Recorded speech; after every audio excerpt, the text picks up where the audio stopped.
당근이 몸에 좋다는 사실은 이미 알고 계시죠? 몸에 좋다는 당근도 먹는 방법과 함께 먹는 음식에 따라 몸에 독이 될 수도 있고 보약이 될 수도 있다는 사실 알고 계신가요? 당근과 함께 먹으면 보약이 되는 음식, 당근을 먹는 방법, 그리고 당근을 제대로 먹을 때 나타나는 놀라운 효능까지 당근에 대한 모든 것을 알려드릴게요. 그리고 연예인이 3주 동안 11kg나 감량했다고 하는 당근 다이어트 방법도 영상 뒷부분에 있으니까 끝까지 시청해주세요. 그럼 당근에 대한 모든 것 바로 시작합니다. 당근의 대표적인 효능은 베타카로틴에서 나옵니다. 베타카로틴은 채소를 노란색, 주황색, 빨간색이 되도록 하는 성분이며 대표적인 항산화 물질입니다. 항산화 작용을 한다는 것은 항염증 작용을 한다는 것이고 항염증 작용을 한다는 것은 바로 항암 작용을 할 수 있다는 것인데요. 당근의 첫 번째 효능은 눈 건강을 좋게 한다는 것입니다. 당근의 베타카로틴이 우리 몸속에 들어오게 되면 비타민 A가 되는데요. 비타민 A는 눈 건강을 좋게 하는 성분이죠.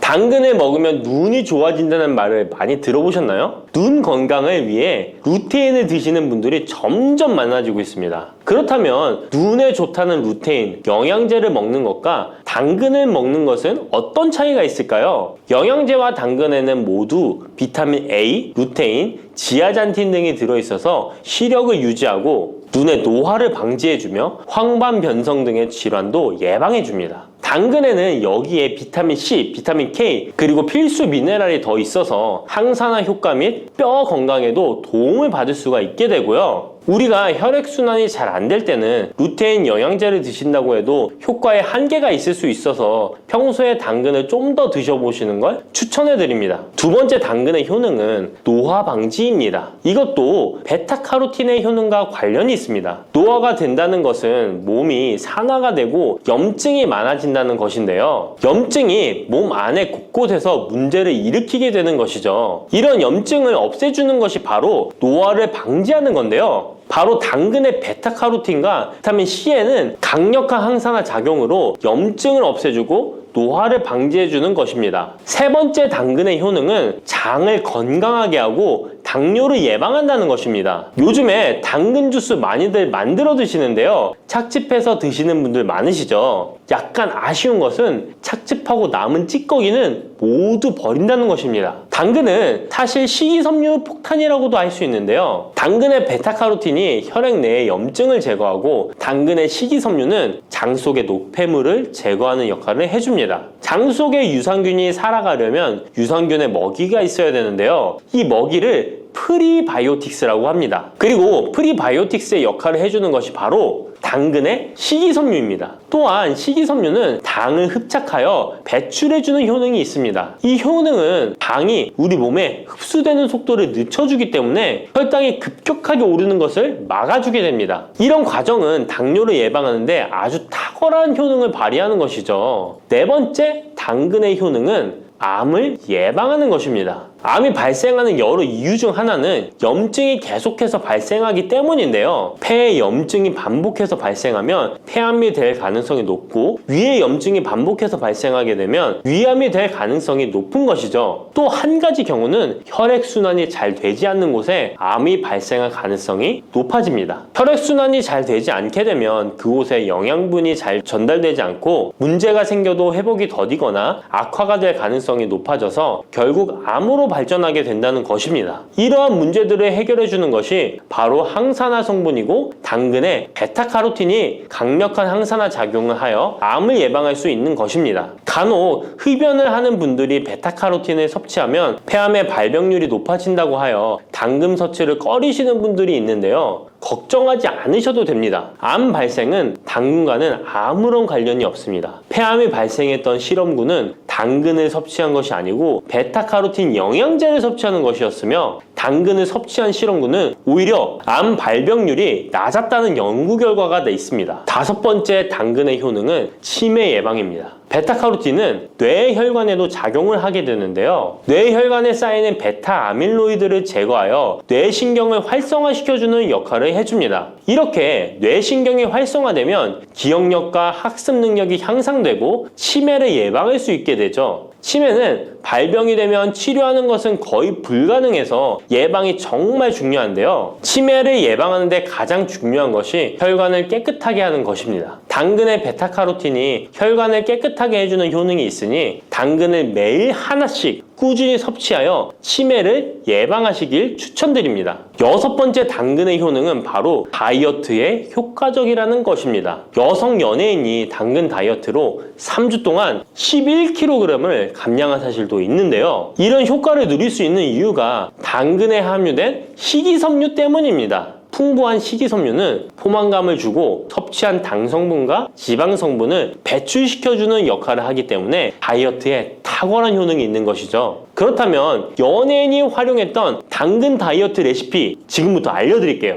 먼저 당근을 잘 씻어서 잘게 채를 썰어줍니다. 당근 1개에 소금 1스푼을 넣어서 10분 정도 저어주시고 절인 물은 꼭 짜서 버려줍니다. 그리고 올리브오일과 식초에 버무려 밀폐 용기에 담아 냉장고에서 2~3시간 숙성하신 후에 드시면 됩니다. 먹을 때는 사과를 채 썰어서 함께 드시면 더욱 맛있게 드실 수 있습니다. 이렇게 좋은 당근도 먹는 방법에 따라 효과를 10배 이상 늘릴 수도 있고 함께 먹으면 더욱 좋은 음식들이 있는데요. 우선 당근을 드실 때 다이어트가 목적이라면 생으로 드시는 것이 가장 효과가 좋습니다. 다만 식이섬유는 소화가 잘 되지 않기 때문에 장이 안 좋은 분들은 익혀서 드시는 것이 좋습니다. 그리고 당근을 드실 때는 껍질까지 함께 드시는 것을 추천드리는데요. 당근의 영양 성분은 껍질에 가장 많이 함유되어 있기 때문입니다. 그리고 당근의 베타카로틴은 지용성 성분입니다. 지용성이라는 것은 기름에 잘 녹는다는 것인데요. 따라서 베타카로틴을 잘 흡수하기 위해서는 기름과 함께 섭취하는 것이 좋습니다. 오메가3가 풍부한 올리브유나 들기름, 아마씨유 같은 기름을 사용하면 좋고요. 이렇게 기름을 사용해서 살짝 익혀 드시게 되면 생으로 드셨을 때 10%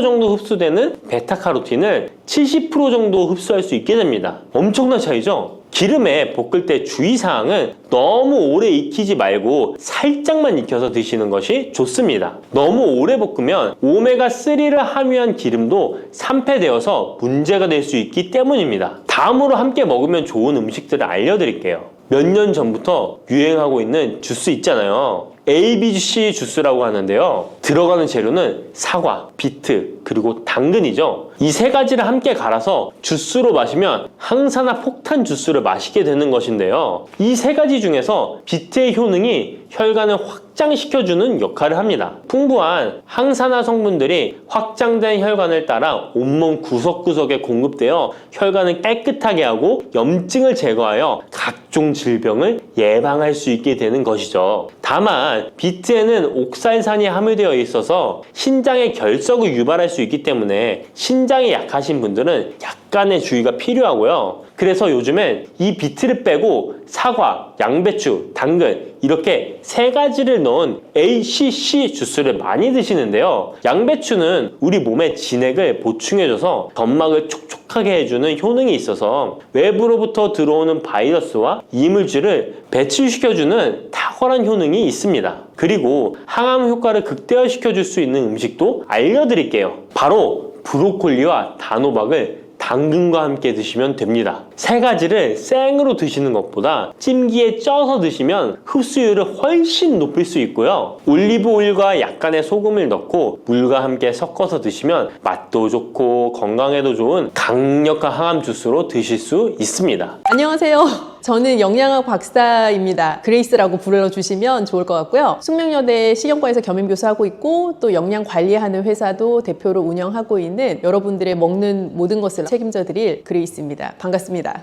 사실은 지금 네. 저희 구독자분들이 신장 쪽에 네네네. 엄청 관심이 많으세요. 네. 어떻게 하면 신장 쪽에 좋은 음식을 어떻게 먹어야 되는지 그런 것도 네. 관심이 많으시는데 사실 신장이라는 조직은 우리가 무언가를 먹었을 때에 모든 최종 배출을 담당해야 하는 기관이에요. 그렇다 보니까 평생을 살면서 이 신장을 가지고 나의 모든 먹는 걸 대사하고 마지막 찌꺼기 배출까지 완료가 되어야 내 몸의 대사가 완벽하게 진행이 되는 건데 우리 되게 오래 살잖아요. 그러니까 슬슬 신장이 지쳐가는 상태로 노화가 일어나게 되고, 당뇨나 고혈압 같은 질환이 있으시면 신장이 같이 부가적으로 안 좋아져요. 그래서 우리나라의 당뇨병 유병률, 고혈압 유병률이 올라가면서 신장병에 대한 유병률이 같이 상승하고 있는데, 아주 특징적으로 요즘은 젊은 신장병 환자가 많아요. 신장병 환자들의 나이가 점점 내려가고 있어요. 그래서 예전처럼 정말 시니어만을 위한 질환이 아니라 20대, 30대 분들도 나 체중 체크하는 것처럼 신장 수치 어떤지 한 번씩은 체크해 보실 필요도 있어요. 신장이 안 좋아지면 어떤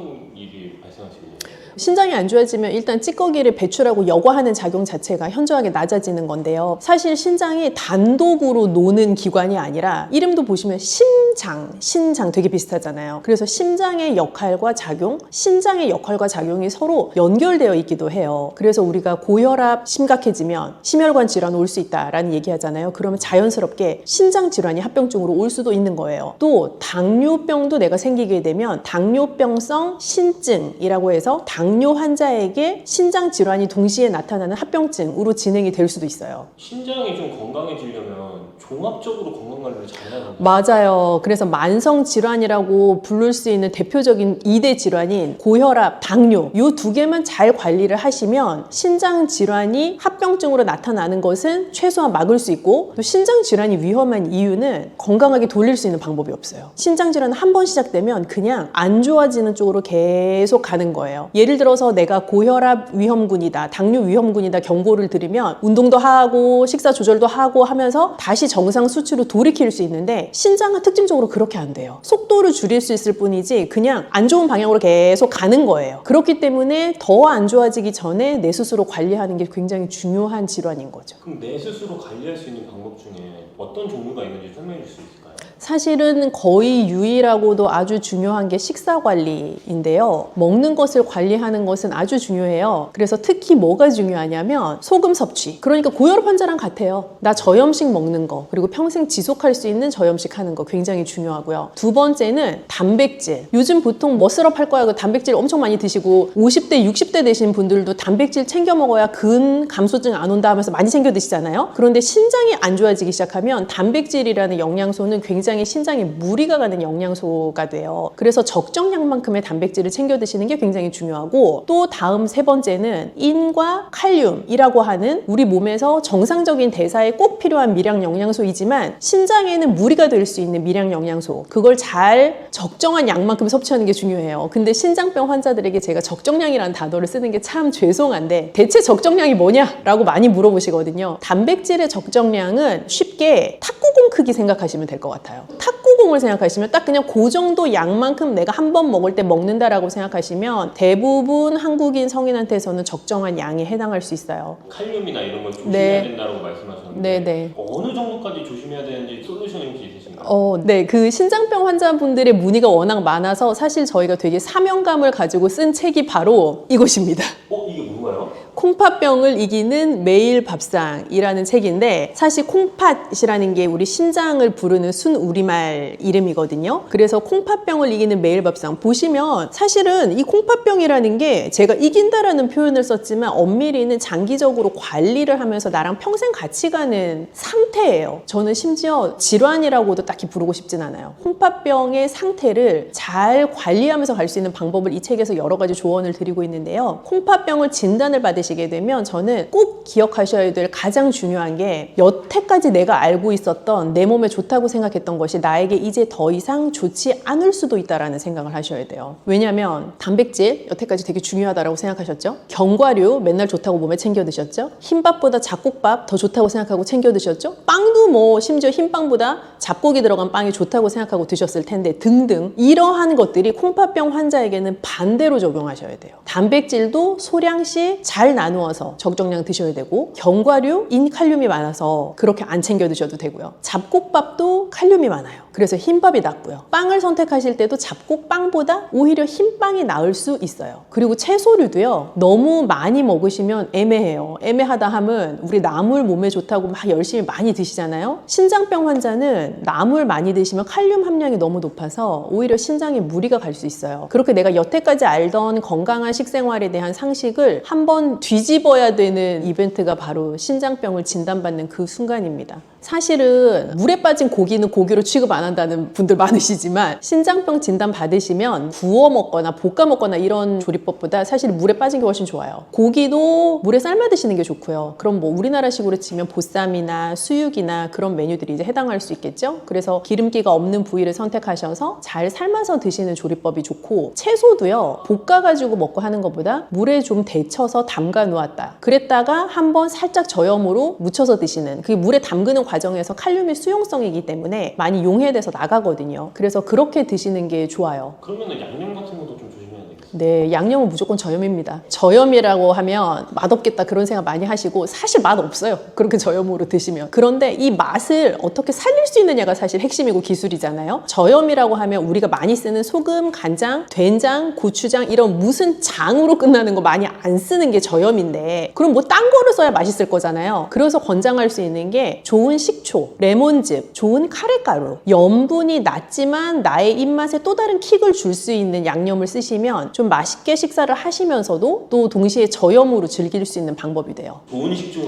어떤 게 좋은 식초, 제가 이렇게 말씀드리면 좀 배신감이 느껴지실 수 있지만 모든 좋은 식재료는 사실 가격과 비례하거든요. 비쌀수록 좋다. 예, 식초는 사실 비쌀수록 좋은데, 비쌀수록 좋다라는 것도 잘 생각을 해보셔야 되는 것이 무조건 비쌀수록 좋은 게 아니라 뒤에 성분을 보았을 때 추가적으로 당이 포함되어 있거나 무언가 이거를 인공적으로 발효를 했거나 하는 거 말고 자연 발효로 끝까지 나한테 전달될 때까지 추가적인 당의 애돈 없이 나온 식초가 좋은 식초죠. 그럼 발사믹 같은 게 좋은 예시가 될 수 있나요? 발사믹도 종류가 굉장히 많아서 모든 발사믹이 방금 제가 말씀드린 기준에 해당하는 것은 아니고요. 그래서 자연 발효된 식초를 찾아보겠다라고 생각하시면 좋을 것 같아요. 그럼 마늘은 어떤가요? 마늘은 좋은데, 마늘을 또 제가 좋다고 말씀드리면 막 하루에 한 줌씩 드실까봐 이게 또 감이 너무 좋다고 말씀 못 드리는데, 모든 건 적정량이라고 말씀드렸잖아요. 우리가 곰이 사람 되려고 마늘 먹는 거 아니기 때문에 적정량을 드시는 게 일단 중요해요. 한 번 드실 때 한 2쪽, 3쪽 정도는 괜찮을 것 같아요. 그리고 생마늘 드시면 속이 아리는 분들이 있어요. 마늘의 성분 중에 속을 좀 자극할 수 있는 성분이 있기 때문인데, 신장병 앓으시는 분들 중에서는 식사하는 재미가 없다라고 말씀하시는 분들이 많으시거든요. 그만큼 가려야 되는 식재료가 많기 때문인데, 마늘도 좋다고 해서 생마늘 막 이렇게 드시면 그렇지 않아도 약간 식욕과 밥맛이 떨어진 상태에서 더 속이 불편하실 수가 있어요. 그래서 약간의 올리브유 같은 데 잘 구워서 드시는 것도 방법일 것 같아요. 콩팥을 좀 잘 관리하고 싶으면 네. 절대 피해야 되는 음식도 있을 것 같아요. 절대 피해야 되는 것은 우선 너무 가공이 많이 된 거. 이거는 사실 콩팥병 환자뿐만 아니라 모든 현대인이 일단 절대 피하면 좋은 것 중에 하나인데요. 왜냐하면 가공이 많이 됐다는 것은 그냥 내가 상상해 볼 때 공장에서 많은 프로세스가 진행된 거를 피하겠다라고 생각하시면 돼요. 만약에 당근을 먹겠다? 그럼 밭에서 농부 아저씨가 기르고 그거를 캐서 유통하는 업자가 마트까지 갖다 놓으면 내가 먹는 거잖아요. 얘는 공장에 안 들어간단 말이에요. 그런데 무슨 햄 이러면 뭘 잡아서 갈아서 모든 과정이 공장에서 다 진행이 되고, 중간중간 이 햄을 좀 더 빨갛게 보이게 하기 위한, 혹은 더 맛있게 보이게 하기 위한, 더 반짝거리게 하기 위한 각종 첨가물들이 들어가잖아요. 그래서 그런 공장에서 벌어지는 단계가 최소화된 것이 사람한테 좋은데, 그것이 특히 신장병 환자한테는 더 그래요. 그래서 가공식품이나 초가공식품은 우선 피해 주시면 좋을 것 같아요. 고칼륨 식품은 슬프지만 녹색 잎채소는 고칼륨 식품입니다. 그래서 나물을 만들어 먹을 수 있는 모든 채소는 우선 고칼륨이라고 생각을 해주시면 좋을 것 같아요. 그래서 고칼륨 채소이지만 사실 내 몸에 필요하고 먹어야 되잖아요. 그렇기 때문에 저희가 권장드리는 방법은 채소를 사서 찬물에 1시간 정도 이렇게 담궈 놓고, 그러면 이 칼륨이 수용성으로 용해되고 또 다시 한번 나물 조리하듯이 데쳐요. 그러면 끓는 물에서 다시 한번 칼륨이 용해가 돼요. 그 상태에서 저염 양념으로 살짝 묻혀 드시는 것은 고칼륨인 채소를 중칼륨이나 저칼륨으로 바꿀 수 있는 방법이 돼요. 음료는 색깔 짙은 음료는 피한다고 생각하시면 돼요. 예를 들어서 콜라, 이런 색깔이 진하잖아요. 그런 음료들은 인 함량이 높아요. 음료도 공장에서 나오는 제품이잖아요. 공장에서 나오는 제품들은 대부분 인이라는 영양소가 여러 첨가물에 많이 들어가 있기도 하기 때문에 인 함량이 높아요. 그래서 가공식품이 인 함량이 높은 것처럼 공장에서 나오는 다양한 종류의 음료들도 인 함량이 높은 경우가 많은데, 특히 색깔이 짙은 탄산음료일수록 그럴 수 있다라고 생각하셔도 거의 무방할 것 같아요. 제로는 대체당을 썼다 뿐이지 똑같습니다. 그래서 제로 음료도 신장병 환자한테는 좋지 않습니다.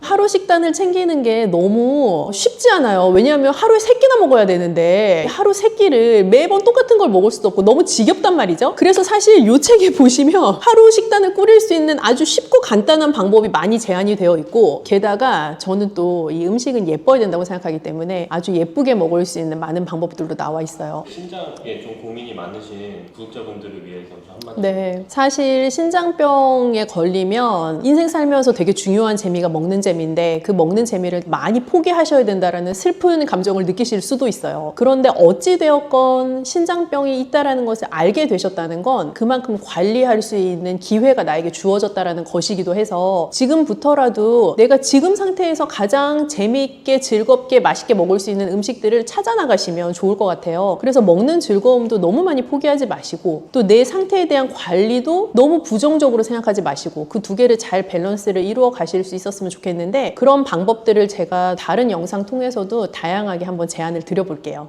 침침한 눈이 밝아지고 뱃살이 쏙 빠지려면 단호박을 이렇게 드셔야 합니다. 호박이 넝쿨채에 굴러 떨어졌다라는 표현 아시나요? 큰 힘을 들이지 않으면서 우연히 좋은 일이 생기거나 큰 성과를 거둘 때 이런 속담 쓰이죠? 옛부터 단호박은 그 자체로 맛있고 영양가가 풍부한 식품으로 많은 사랑을 받아온 채소인데요. 맛있는 단호박이 우리 건강에 다양한 효능을 제공하는 사실 알고 있나요? 그리고 단호박에 관한 건강한 삶을 사는데 도움이 되는 정보들 같이 알아보실게요. 단호박은 맛도 좋고 건강에 많은 효능을 가지고 있는 정말 훌륭한 식품인데요. 이런 단호박의 놀라운 효능들 5가지 바로 알려드릴게요. 단호박의 첫 번째 효능은 바로 심혈관 건강 개선입니다. 단호박에는 불포화 지방산과 식이섬유가 풍부하게 들어있는데 이런 성분들이 혈중 콜레스테롤 수치를 조절하고 혈액순환을 원활하게 도와줍니다. 또한 이 불포화 지방산은 체내에 축적된 나쁜 콜레스테롤을 감소시키고 혈관벽을 건강하게 유지하는 데에도 효과가 있습니다. 또한 단호박에 포함된 칼륨은 혈압 조절에도 효과적인데요. 칼륨은 나트륨의 작용을 중화시켜 혈압 상승을 방지하는 데 도움을 주게 되는데, 그래서 칼륨이 풍부한 단호박은 고혈압 예방과 관리에 유익한 식품인 것이죠. 평소에 심혈관 질환이 걱정되거나 고혈압을 관리하고자 하는 분들에게 단호박은 매우 좋은 식품인데요. 단호박을 자주 섭취하면 혈액순환이 개선되고 혈압이 안정되므로 심장질환 예방에 매우 효과적이기 때문에 심혈관 건강을 지키는데 큰 도움이 됩니다. 심혈관 건강, 이제부터는 단호박으로 예방해보세요. 단호박의 두 번째 효능은 다이어트에 효과가 좋다는 것입니다. 단호박은 저칼로리 식품으로 다이어트를 할 때 섭취하면 매우 좋은 음식인 거 아시나요? 단호박의 열량은 100g에는 약 40에서 50kcal 정도밖에 안 되는데요. 보통 다이어트 하실 때 고구마 많이들 드시죠? 고구마의 열량은 100g당 약 85에서 110kcal인데요. 단호박의 칼로리는 고구마의 반도 안 되는 것이죠. 그래서 단호박은 다이어트 할 때 칼로리 걱정 없이 먹을 수 있습니다. 거기다 단호박은 식이섬유도 풍부해서 포만감을 오래 유지시켜줍니다. 이런 특징 덕분에 간식 대신 단호박을 드시면 과식을 방지할 수 있고 체중 조절에 효과적입니다. 또한 단호박의 식이섬유는 소화가 잘 되지 않아서 장에 천천히 흡수되기 때문에 혈당 조절에도 유익한데요. 급격한 혈당 상승을 막아주어 다이어트 중에도 혈당이 급격히 떨어지지 않게 도와주죠. 또한 다이어트 중에 발생할 수 있는 변비를 예방할 수 있기 때문에 체중 감량을 도울 뿐만 아니라 장 건강도 함께 챙길 수 있습니다. 다이어트 중이라면 단호박을 간식이나 식사 대용으로 활용해보세요. 맛도 좋고 영양도 풍부한 최고의 다이어트 식품입니다. 단호박의 세 번째 효능은 바로 눈 건강에 도움이 된다는 점입니다. 단호박에는 당근과 마찬가지로 비타민 A와 베타카로틴이 풍부하게 들어있는데요. 이 두 성분은 우리 눈의 건강을 지키는데 아주 중요한 역할을 합니다. 비타민 A는 눈의 망막을 건강하게 유지하는데 도움을 주고 시력 저하를 예방하는데 효과적이에요. 특히 야맹증 예방에도 도움을 줄 수가 있죠. 그리고 베타카로틴은 강력한 항산화 작용을 해주기 때문에 눈의 피로를 덜어주고 눈의 노화를 늦추는 데도 도움을 줍니다. 혹시 하루 종일 스마트폰이나 모니터를 자주 보고 있지는 않으신가요? 화면을 계속 들여다보는 현대인들에게는 이 단호박에 들어있는 비타민 A는 특히 중요한 영양소라고 할 수 있죠. 눈이 피로하거나 건조감을 느끼신 분들에게 단호박은 자연적인 해결책이 될 수 있습니다. 단호박을 섭취하면 눈 건강을 지키고 나이가 들면서 생길 수 있는 시력 저하나 노화 방지에도 도움을 줄 수 있습니다. 단호박은 정말 건강에 많은 이점이 있는 식품이죠. 단호박의 놀라운 효능 네 번째는 면역력 강화입니다. 단호박에는 비타민 C와 아연이 풍부하게 들어있죠. 비타민 C는 면역 세포를 활성화시켜 감염 예방에 큰 도움을 주고 아연은 백혈구의 생성을 돕고 체내에서 염증 반응을 조절하여 면역 체계가 정상적으로 작동할 수 있게 도와줍니다. 이뿐만 아니라 단호박에 들어있는 항산화 물질들은 우리 몸의 세포를 보호하고 염증을 줄여 면역 기능을 더욱 향상시키는 데 도움을 주는데요. 특히 겨울철이나 환절기에 감기나 독감 예방을 위해 면역력 강화를 원하신다면 단호박을 꾸준히 섭취하시는 것이 좋은 식습관이 될 수 있습니다. 또 자주 피로감을 느끼거나 감기 등에 쉽게 걸리는 분들에게 단호박은 아주 좋은 식품이라는 것 알고 계시면 도움이 될 거예요. 단호박의 효능 다섯 번째는 부종과 붓기를 개선하는데 도움을 주는 것입니다. 붓기에 호박이 좋다는 거 모르시는 분 없으시죠? 우리가 수술이나 시술을 받고 얼굴이 부을 때 약국에서 단호박즙 같은 거를 파는 것도 많이 보셨죠? 이는 단호박에는 칼륨이 풍부한데 칼륨은 체내에 있는 나트륨과 균형을 맞춰주고 몸 안에 불필요한 수분을 배출하는 역할을 합니다. 그래서 부종을 완화하고 몸의 붓기를 개선하는데 효과적이죠. 특히 평소에 손이나 발, 얼굴 등이 자주 붓는 분들에게 단호박을 섭취하면 체내 나트륨 농도를 조절해줘서 불필요한 수분이 빠져나가면서 붓기가 자연스럽게 완화될 수 있습니다. 이렇게 효능이 많은 단호박을 어떻게 섭취하느냐에 따라 그 효과가 달라질 수 있다는 사실 알고 계시나요? 섭취 방법에 따라 효능의 50%만 섭취하게 될 수도 있고 또 100%로 바뀔 수도 있는데요. 단호박 효능 100%로 섭취하는 방법 바로 소개해 드릴게요.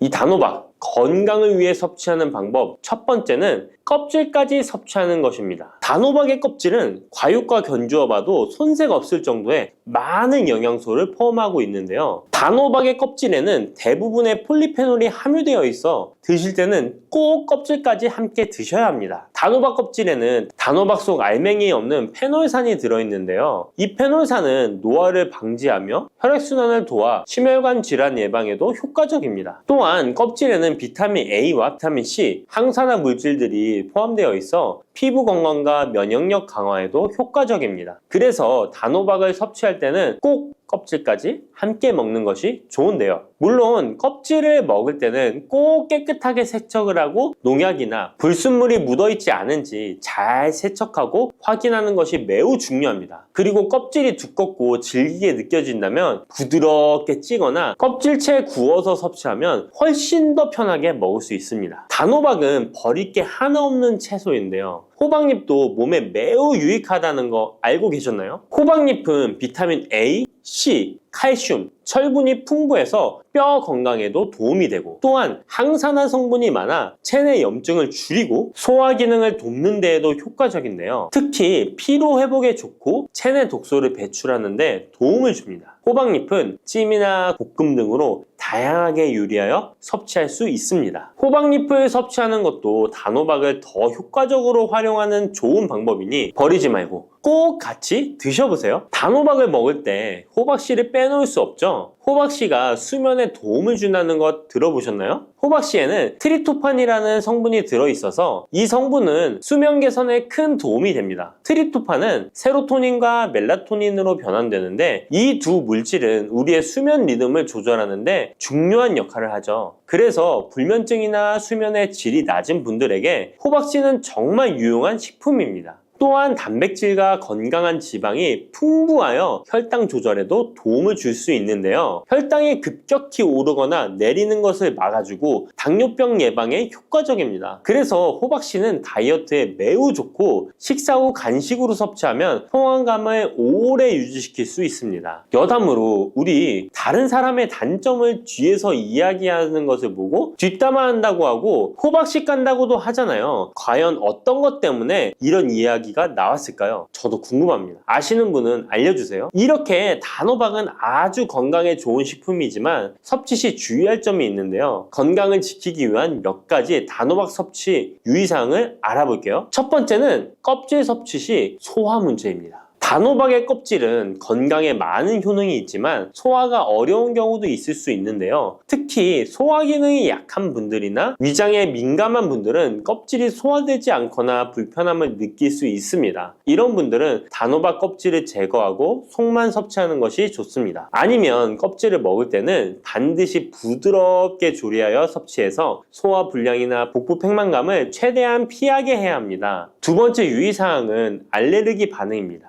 단호박은 일반적으로 알레르기 반응을 일으키는 경우가 드물지만 일부 사람들은 호박에 알레르기가 있을 수 있는데요. 특히 호박이나 호박씨에 민감한 분들은 섭취 후 발진이나 가려움 등의 증상을 경험할 수 있습니다. 이런 증상이 나타난다면 단호박 섭취를 바로 중지하고 알레르기 전문의와 상담하는 것이 좋습니다. 알레르기 반응은 개인의 체질에 따라 다를 수 있기 때문에 처음 먹을 때는 소량으로 섭취하여 반응을 확인하는 것이 안전하다는 거 기억해 주세요. 단호박 섭취에 유의해야 할 사항 세 번째는 신장 질환이 있는 사람의 섭취입니다. 단호박은 칼륨이 풍부한 식품인데요. 신장 기능이 약한 분들은 칼륨 과다 섭취가 문제가 될 수 있습니다. 칼륨이 과잉 섭취되면 신장에 부담을 줘서 부종이나 혈압 상승 등의 문제가 발생할 수 있기 때문인데요. 신장 질환이 있는 사람은 칼슘 섭취를 조절해야 하므로 단호박을 섭취하기 전에 반드시 의사와 상담하는 것이 좋습니다. 신장에 문제가 있는 분들은 단호박 섭취 시에 본인에게 맞는 양을 조절하여 섭취해야 합니다. 네 번째, 단호박 섭취 시 유의사항은 다이어트 시 과잉 섭취입니다. 아까 얘기 드렸듯이 단호박은 다이어트에 유익한 식품이라고 했잖아요. 하지만 다이어트에 도움이 되는 단호박도 조리 방법에 따라 칼로리가 달라질 수 있습니다. 예를 들어 단호박을 버터나 크림 등 고칼로리 재료와 함께 조리하면 그만큼 칼로리가 높아져서 다이어트에 좋지 않을 수 있습니다. 다이어트를 하시는 분들은 단호박을 찌거나 구운 방법으로 조리하고 고칼로리 재료를 피하는 것이 건강하고 성공적인 다이어트를 위해서 꼭 필요합니다. 또한 단호박에 포함된 당분은 비교적 낮지만 당뇨가 있는 사람은 과도하게 섭취하지 않도록 주의해야 합니다. 마찬가지로 다이어트 중에도 혈당의 급격한 상승을 막기 위해 적당량을 섭취하는 것이 중요합니다. 검은콩 드실 때 제발 이렇게 드세요. 그래야 내장 지방 싹 녹아내리고 치매를 예방할 수 있어요. 검은콩이 건강에 좋다는 사실 모두 알고 있을 텐데요. 특히 내장 지방을 없애 뱃살을 뺐는데 좋다고 알고 계실 거예요. 또한 검은콩은 혈관에 쌓이는 콜레스테롤 수치도 낮춰주는 효과가 있다고 하는데요. 그래서 볶아도 먹고 밥에 넣어서도 많이 드시지 않나요? 근데 정작 우리의 뱃살은 빠지지 않고 콜레스테롤 수치도 낮아지지 않는데요. 그건 먹는 방법에 문제가 있기 때문이에요. 물론 검은콩은 몸에 좋은 역할을 하는 효능이 많이 있지만 어떻게 먹느냐에 따라 오히려 몸에 독이 될 수도 있고 반대로 효능을 극대화시킬 수 있는데요.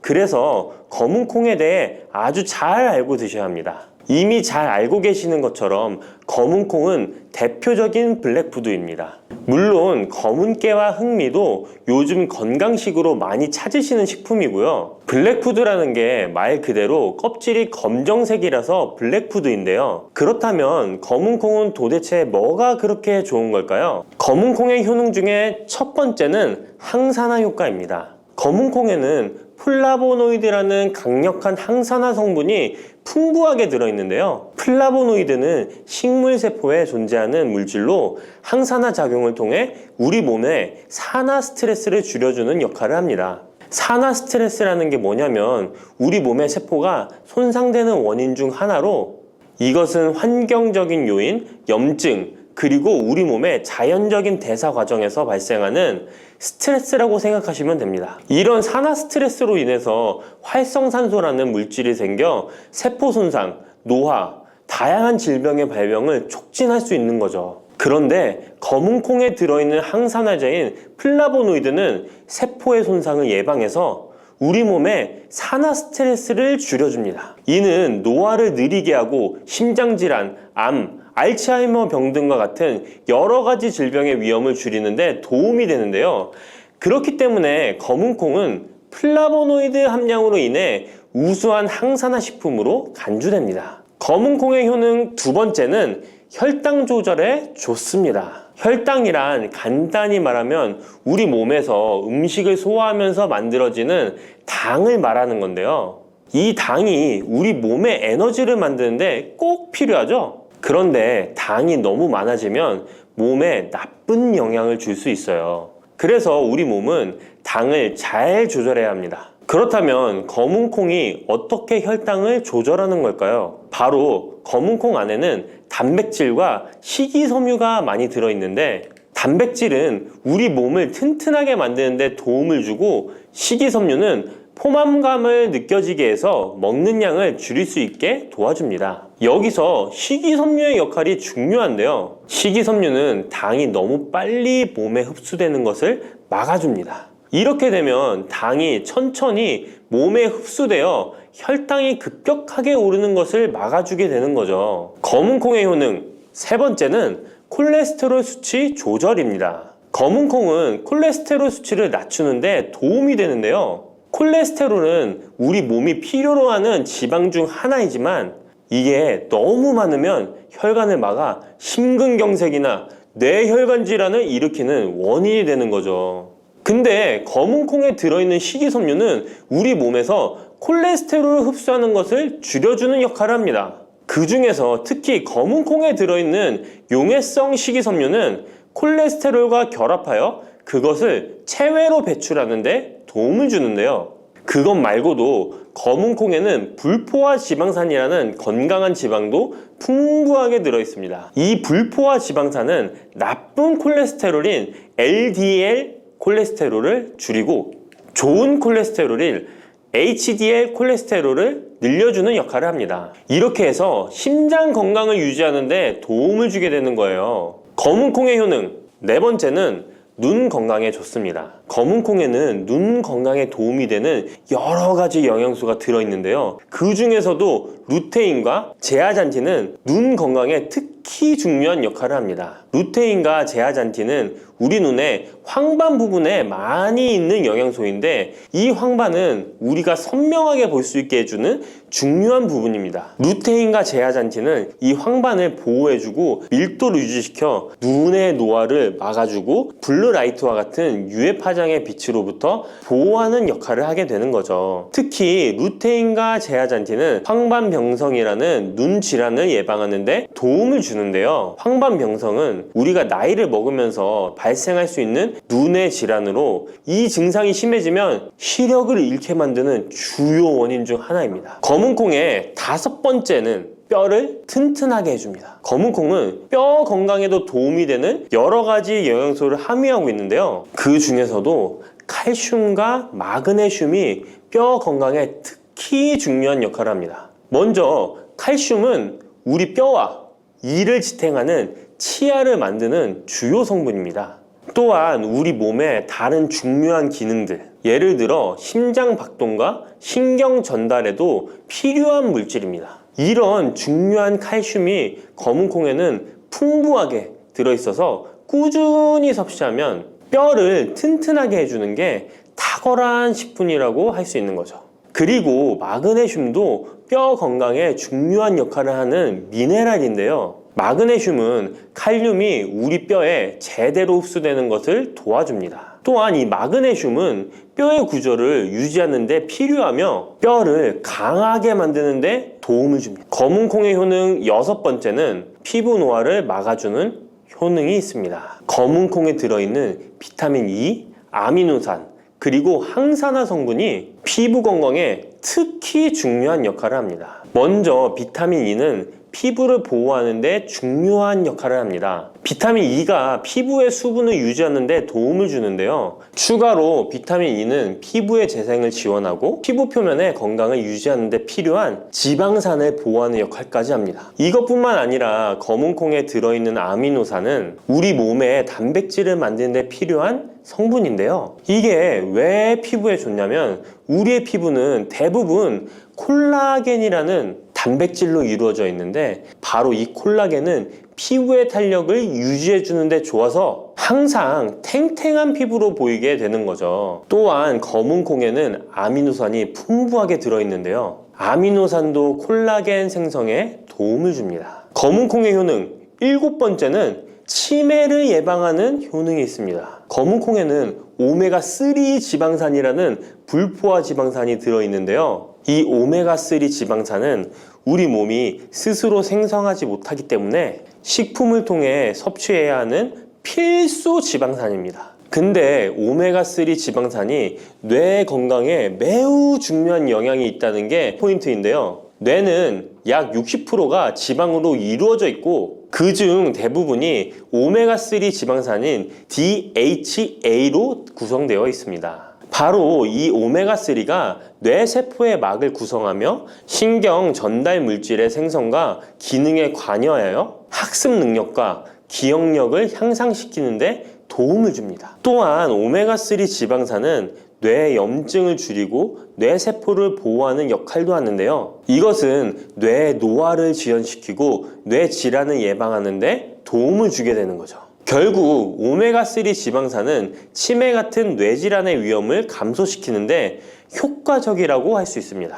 검은콩의 효능 8번째는 탈모 예방에 탁월합니다. 검은콩에는 모발의 성장에 필수 성분인 시스테인이 가득한데요. 이 성분들이 혈액순환에도 도움을 줘서 탈모도 예방이 되고 새치가 생기는 것도 막아주는 모발 건강에 정말 좋은 성분이라고 할 수 있습니다. 그러니까 나이가 들수록 꼭 드셔야 하는 음식이라고 생각하시고 드셔야겠죠. 근데 이런 어마어마하게 몸에 좋은 검은콩도 드실 때 주의해야 할 점이 있는데요. 아무리 좋다고 해도 과다 섭취는 안 되는 거 아시죠? 검은콩에는 피틴산이라는 성분이 들어있는데 이는 식물이 생장하는 과정에서 필요한 미네랄을 저장하는 역할을 합니다. 하지만 이 성분이 과도하게 섭취되면 우리 몸에서 필요한 미네랄인 칼슘, 철분 등의 흡수를 방해할 수 있습니다. 검은콩은 단백질과 식이섬유가 풍부하므로 잘 익히지 않고 먹으면 소화가 잘 되지 않을 수 있습니다. 요리하시기 전에 충분히 물에 불리고 완전히 익혀 드시면 되는데요. 하루 섭취 권장량은 50g 정도로 종이컵 1컵 정도 양이면 충분하다고 할 수 있습니다. 밥하실 때 특히 서리태 같은 검은콩 많이 넣어 드시잖아요. 오늘부터는 충분히 물에 불리고 무조건 많이 넣는다고 좋은 건 아니니 적당량을 잘 넣어서 드시면 좋겠습니다. 근데 검은콩 드실 때 다른 음식들과 같이 먹게 되는데요. 밥 지을 때 넣거나 다른 음식과 같이 먹기도 하는데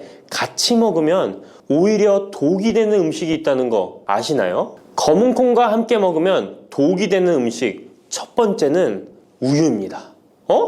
유명한 검은콩 두유, 우유도 있는데 무슨 소리를 하시는지 하는 분들도 계실 거예요. 어떤 분들은 우유에 콩을 넣어서 이런 식으로 갈아서 드시는 분들이 있는데요. 이게 오히려 몸에 안 좋은 영향을 미칠 수도 있는 거죠. 왜냐면 검은콩과 우유를 동시에 섭취하면 피틴산과 칼륨 사이에 상호작용이 발생할 수 있는데요. 검은콩에는 피틴산이라는 성분이 들어있는데 피틴산은 식물이 생장하는 과정에서 필요한 미네랄을 저장하는 역할을 합니다. 이 성분은 우리 몸에서 필요한 미네랄인 칼슘, 철분 등의 흡수를 방해할 수 있습니다. 반대로 우유는 칼슘의 중요한 공급원이고 우리 몸에서는 칼슘이 뼈와 이를 구성하여 신경, 근육 기능, 혈액 응고 등에 꼭 필요한 성분이죠. 근데 피틴산이 풍부한 검은콩과 칼슘이 풍부한 우유를 같이 먹으면 피틴산이 칼슘의 흡수를 방해하여 우유의 영양소가 제대로 흡수되지 않을 수 있습니다. 같이 드시면 절대 안 되거나 나쁜 큰 영향을 미친다는 것이 아니라 각각의 영양소의 섭취 목적으로는 따로 먹는 걸 추천드리는 거예요. 오해하시면 안 돼요. 검은 콩과 함께 먹으면 독이 되는 음식 두 번째는 토마토입니다. 왜냐면 토마토가 콩의 단백질 흡수를 방해하고 소화를 어렵게 만들 수 있는 산성이기 때문인데요. 토마토의 산성 성분이 단백질의 흡수를 방해하면 콩에 충분히 있는 단백질이 몸에 흡수가 안 되어 콩의 영양 가치가 아무런 의미가 없게 되는 상황이 올 수 있는 것입니다. 또한 토마토의 산성 성분은 이미 단백질이 풍부하고 소화하기 어려운 콩을 더욱 소화하기 어렵게 만들 수 있습니다. 그렇지 않아도 나이가 들면 신진대사가 활발하지 않아 소화가 안 되는데 소화불량을 일부러 만들 필요는 없겠죠? 검은 콩과 함께 먹으면 독이 되는 음식 세 번째는 달걀입니다. 달걀에는 비타민 A가 풍부하게 들어있는데요. 비타민 A는 우리 몸의 면역 시스템을 강화시키며 시력을 유지하는 데 필요하고 세포의 성장과 분열에 중요한 역할을 합니다. 그리고 검은 콩에는 트립신이라는 아미노산이 들어있는데요. 트립신은 우리 몸에 단백질을 만드는데 필요한 중요한 구성 요소이며 신경 전달 물질인 세로토닌과 멜라토닌의 생산에도 필요한 아미노산입니다. 그런데 달걀의 비타민 A와 검은 콩의 트립신이 함께 섭취되면 어떻게 될까요? 둘 사이에 화학적 상호작용이 발생하여 소화 과정에 영향을 미칠 수 있는데요. 이 상호작용은 단백질의 소화를 방해하거나 비타민 A의 흡수를 저해하게 되는 거죠. 트립신은 소화 효소의 활동을 저해하는 특성이 있습니다. 따라서 트립신이 풍부한 검은 콩과 비타민 A가 풍부한 달걀을 함께 섭취하면 좋은 영양소를 흡수 못하는 결과를 가져올 수 있습니다. 앞으로는 무심코 검은 콩과 같이 먹을 때 독이 되는 음식은 같이 안 드셨으면 좋겠습니다. 그렇다면 같이 먹을 때 궁합이 정말 잘 맞는 음식도 있지 않을까요?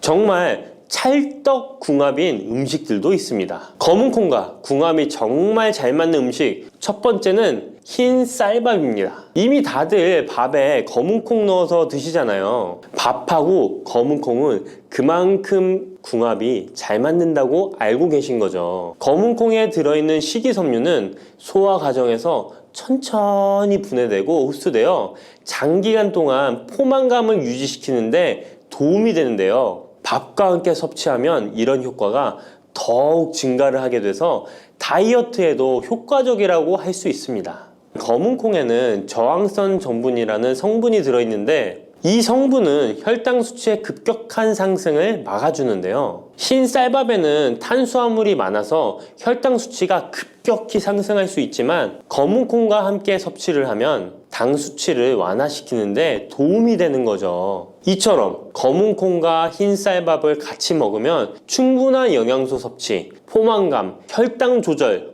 이렇게 일석삼조의 효과를 누릴 수 있으니 정말 찰떡궁합인 것입니다. 검은 콩과 궁합이 정말 잘 맞는 음식 두 번째는 당근입니다. 당근에는 비타민, 미네랄, 식이섬유 등 다양한 영양소를 함유하고 있는데요. 특히 루테인이 풍부한 당근은 강력한 항산화 효과와 눈 건강을 유지하는 데 좋은 재료입니다. 검은 콩과 루테인이 풍부한 당근을 함께 섭취하면 콩의 단백질이 당근의 영양소를 흡수를 돕는 동시에 당근의 루테인이 콩의 영양소 흡수를 돕습니다. 서로 소화가 잘 되게 영양소 흡수가 잘 되게 도와주는 음식인 거죠. 당근 말고도 시금치와 같은 채소도 같은 역할을 하니 식사하실 때 당근이 들어간 음식이나 시금치 나물 같은 음식들과 같이 드시면 효과가 정말 좋을 거라 생각합니다. 검은 콩과 궁합이 정말 잘 맞는 음식 세 번째는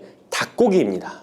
검은 콩은 식물성 단백질의 좋은 원천이라고 잘 알고 있을 거예요. 근데 식물성 단백질은 동물성 단백질에 비해 필수 아미노산의 비율이 적은데요. 필수 아미노산은 우리 몸이 스스로 생산할 수 없는 아미노산으로 반드시 음식을 통해 섭취해야 하는 성분입니다. 닭고기는 동물성 단백질의 좋은 원천이며 모든 필수 아미노산을 골고루 함유하고 있습니다. 따라서 검은 콩과 닭고기를 함께 섭취하면 두 가지 종류의 단백질이 서로를 보완하게 되는데요. 이렇게 함께 섭취하면 검은 콩에서는 얻을 수 없는 필수 아미노산을 닭고기에서 보충할 수 있습니다. 반대로 동물성 단백질만을 섭취할 때보다 식물성 단백질의 섭취 비율을 늘려주는 것은 심혈관 건강에도 정말 좋은 효과를 볼 수 있습니다.